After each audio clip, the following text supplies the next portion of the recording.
So, Jason, we move on to the running backs, and especially in this day and age of college football where guys are here and gone before you can remember their names, seems like forever that you and I have been talking about Javonte Barnes and Gavin Sawchuk, and they've had spotty careers. Barnes a much better season last year with 5 touchdowns and almost 600 yards on the ground.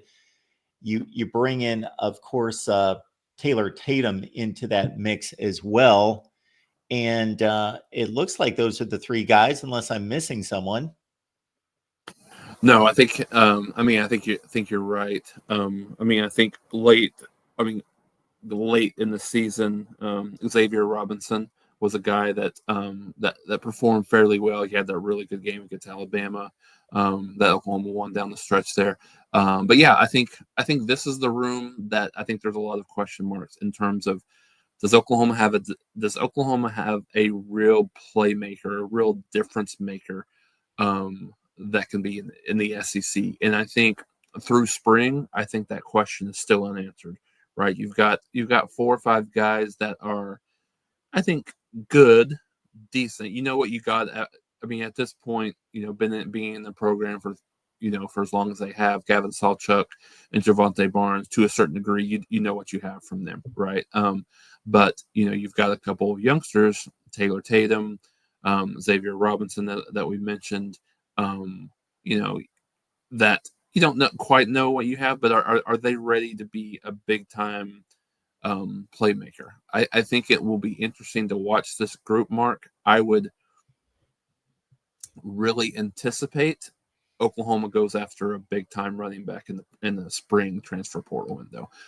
Now, understanding, that comes with a price tag, obviously, in this, kind of what college football is right now, right with NIL, but would not be surprised to see, and to the point where some of the things I've heard, I would be maybe even a little bit surprised to be shocked if Oklahoma doesn't at least go after a big time guy. And I don't have any, I haven't heard any names, just in terms of like that's something that I think would happen. And I think this would be the first big, and it feels weird to say this word, but the first big acquisition from Jim Nagy coming over as the new GM for Oklahoma. I know that they're doing.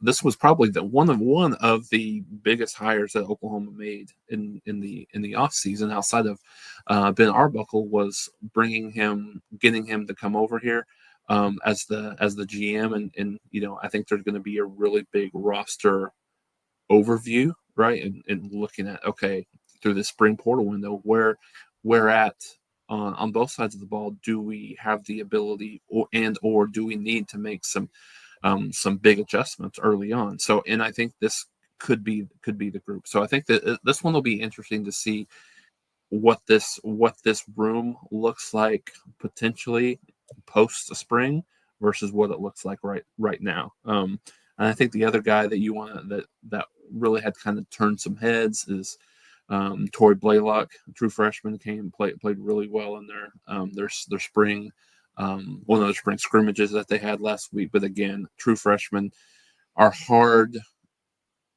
to it's hard to be a difference maker in the SEC as a true freshman. Understanding all the responsibilities that running back position has, being able to catch the ball out of the backfield, blocking, being assignment sound, and things like that. So.